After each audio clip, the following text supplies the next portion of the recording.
We start in Davos in Switzerland, where the 54th World Economic Forum is coming to an end. While issues of artificial intelligence, conflicts in Russia, Ukraine and in the Middle East took center stage, the possibility of a Trump win in elections was also an interesting discussion. Our business editor, Xolani Mbanjwa, is there to give us a wrap of the final day, and he joins us now. Xolani, thanks for the time. Was this a successful trip for Team South Africa there at the World Economic Forum?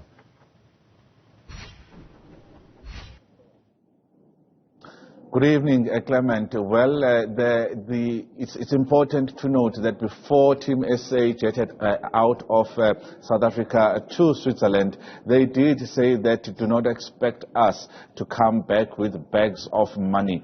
We are here to try and change perceptions about South Africa and not shy away about the challenges that we face as a country.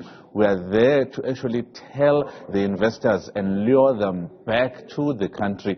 In fact, it is important that Team South Africa is here as a big delegation, as big as the one that had the Vice President of Nigeria with his delegation, to say that we are maintaining the relationships that we have, try and lure more of those investors back into the country, because we have seen some of the divestment that has taken place in the past couple of years. So to say and put a tag of whether there was a success or not, it's difficult to say. It would be another year before we actually give a stamp of any mark to say 2024 was a success or not. What was important, however, is that it was quite busy. People are interested in South Africa.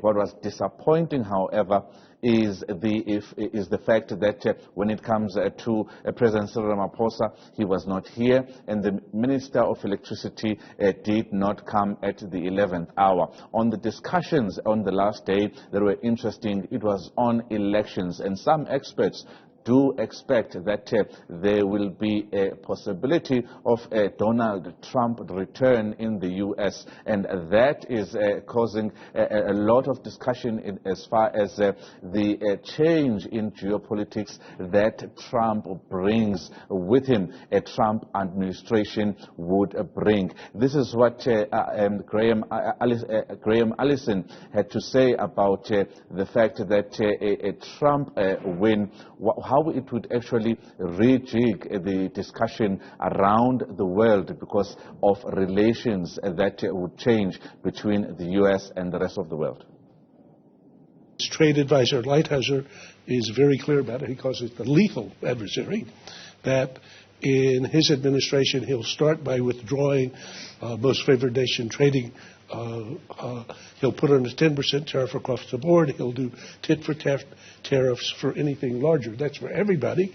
And that in particular, in relations with China, they will, quote, eliminate dependence for critical materials, including electronics, steel, and pharmaceuticals. So I would say, yes, you can hardly imagine what that means. I think Chinese are beginning to think about this, saying, one, could this be real? Yes. And if that's real, as one colleague, Chinese that I know very well, said, he said, we're beginning to think maybe he would succeed in decoupling the U.S. from the global economy more than he would do decoupling us.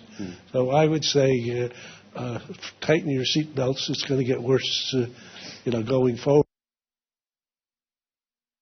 China's sole goal is to try to overtake the U.S. That is not the Chinese aspiration. The Chinese people, with 1 billion people still trying to have a better life, it's overwhelmingly pragmatic.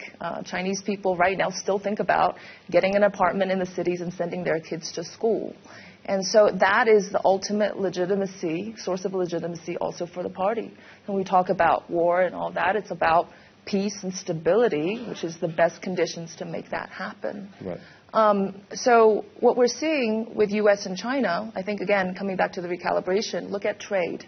Yes, U.S. and China structurally trade is declining, but guess what's happening? It's just being rerouted from Vietnam and Mexico. But the ultimate sources of demand and supply are still coming from the two largest economies. It's just taking a much longer route and adding to the trade costs. And it's going to add to the cost of innovation, going to add to the cost of inflation.